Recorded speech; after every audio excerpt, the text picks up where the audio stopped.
take us through the integrated project control and information management.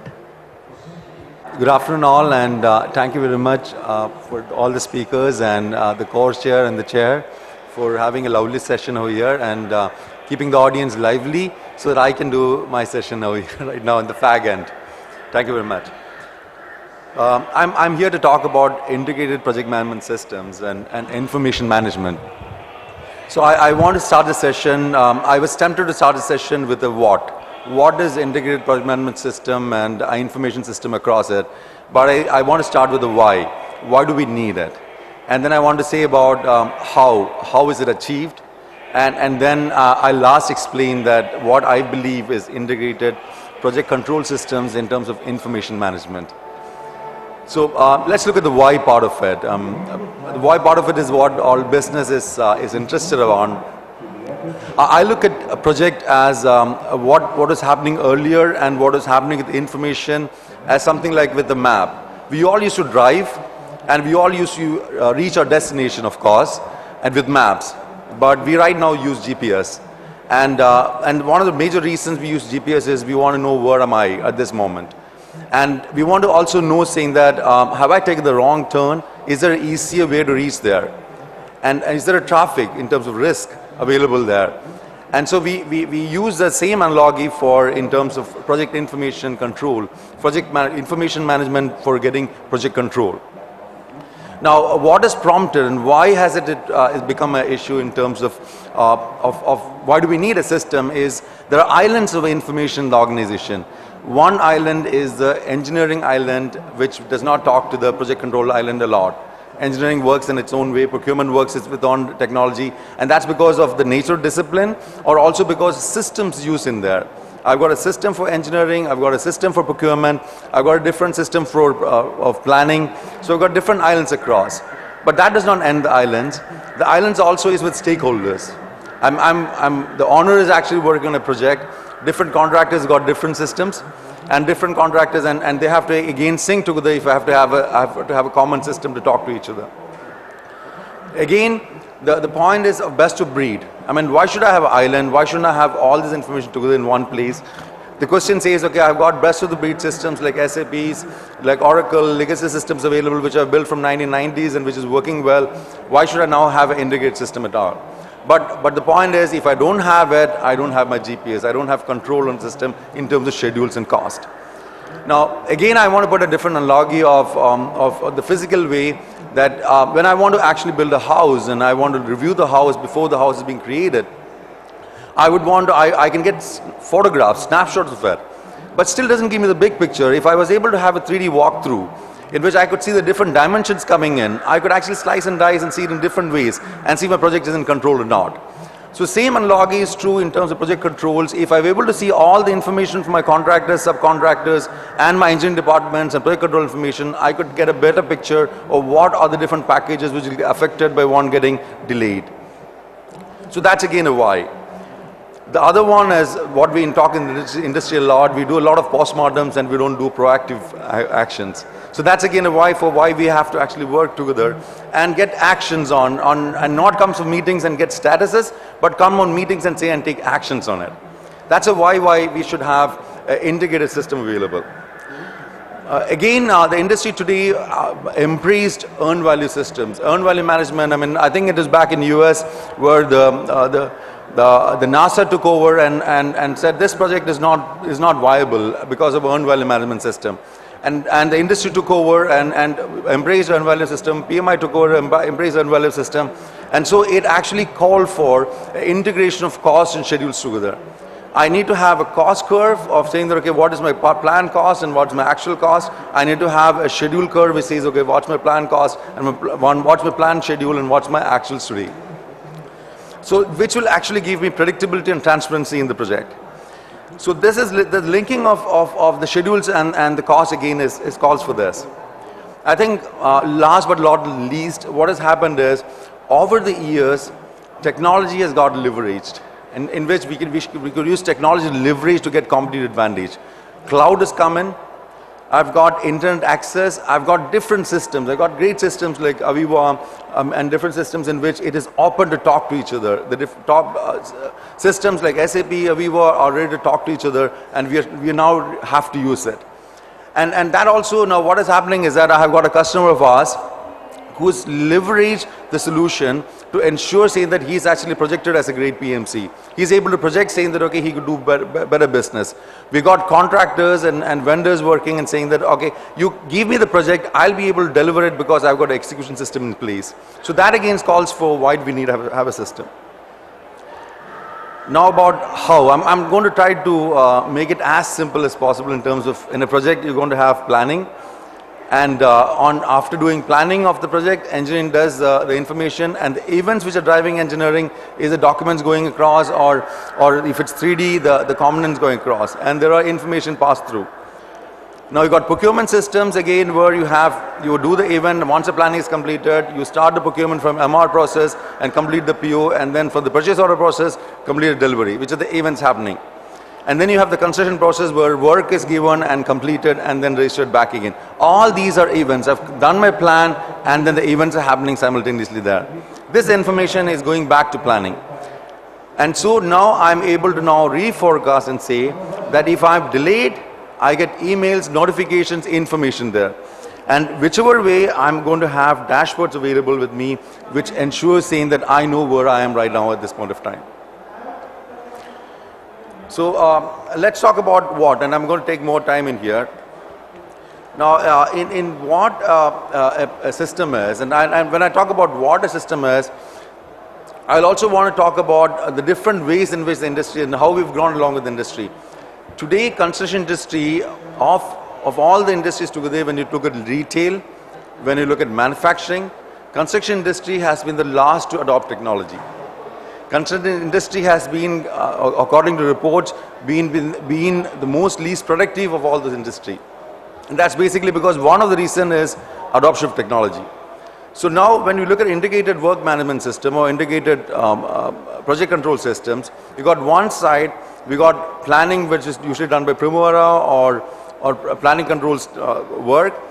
And we have got delivery management, which is done using a EDMS tool, a document management tool in terms of engineering. You got the procurement systems actually looking by SAP or multiple tools available. You got cost control using a cost control tool. And that too now, we can look at this, if it's integrated, you got an owner, which is actually having the tool, consultant having its own tool, and contractor having its own tool. Now, how would it be possible that I have all the companies, all these different stakeholders working together having the same tool? And in 2000 odd, we were talking the same thing about documents and correspondence. And when we talk about document correspondence, 2000 odd, I had a lot of skeptics in this industry saying that it is not possible to, there's a lot of security policy available. I don't think my documents I can share as it is, and my server I can't get information across. But today it's a reality. Today it's a reality, seeing that every contractor and owner today actually work together in terms of documents and correspondence and RFIs and interfaces. And so what's the future?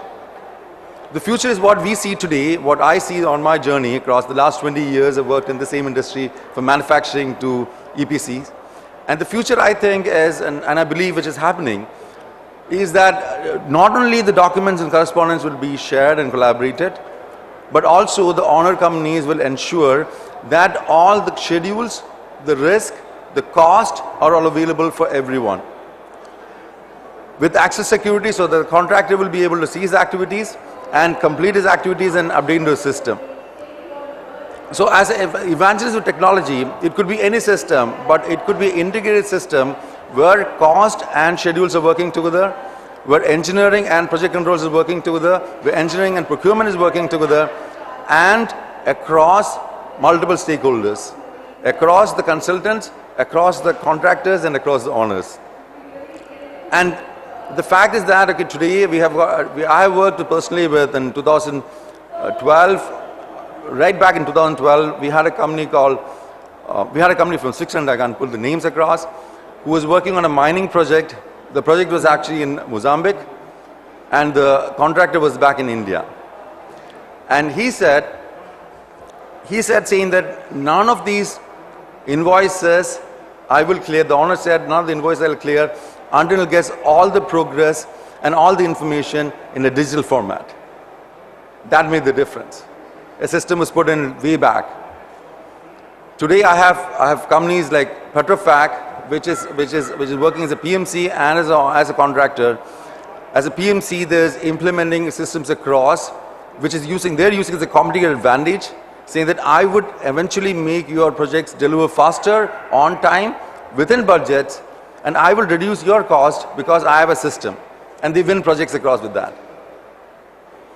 And I can't put the names again, but I got one of the largest private sector oil and gas company, which is, as an owner, is progressive enough to think, saying that all my contractors today have to put the documents, have to put the schedules, have to put the cost and physical progress into a system from a common place. What will happen is that from the construction site, I mean, probably construction would adopt into it and will adopt to it. From the construction side, I will have a mobile in which I can get all my drawings.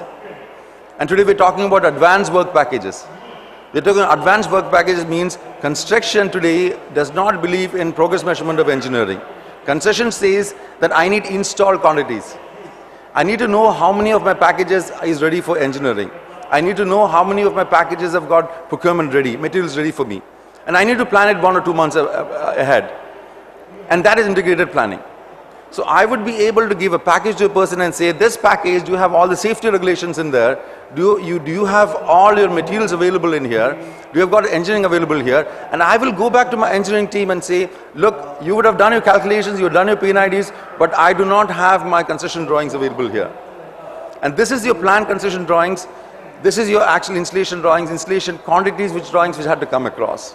Procurement will be, I will be able to force procurement to deliver it. So that's the integration that we're talking about. And that integration is only available if I have all the documents, if I have all the schedules, if I have all the information together in a single package.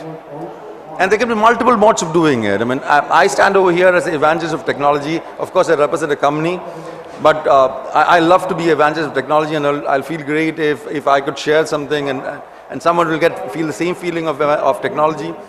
I feel saying that it's time that, okay, the organization, the company like I was working with Houston, in Houston I was working with them, they have an organization called Chemtech. And Chemtech works very closely of advanced work packages. And they had this, and they had this option of seeing all the information together. Not many companies have not adopted to it, but a lot of companies are essentially working together to get this integrated project management system together. I'll share with you a last slide. I mean, the spelling says it's Don Quixote in our language, but in Spanish it's Don Quixote. Don Quixote's dream of, is it practical? I mean, are we talking about practical thing? Is it possible? I mean, all systems working together, all contractors working together with the owner, getting things and information together. I've seen it happening. And more importantly, I quote over here, Nelson Mandela saying that it always seems impossible until it's done. So I finished my session before time. Any questions I can take out? I think I have to give some incentive to you before time within budget. So you are strongly advocating EVM, right? Absolutely. The controversial electronic voting machine. That's where it should go. Oh, okay. So good. Wonderful presentation. Thanks, Manish. Any question? Yeah. Sir, how do you select any of the projects which is incurring very high risk, and in order, if you execute that project, it can benefit your organization so that you can get such projects many more. So how do you select all those? Select the projects? Yes, which incurs very high risk. Look, I'm more a technology partner on ensuring that, okay, this is available.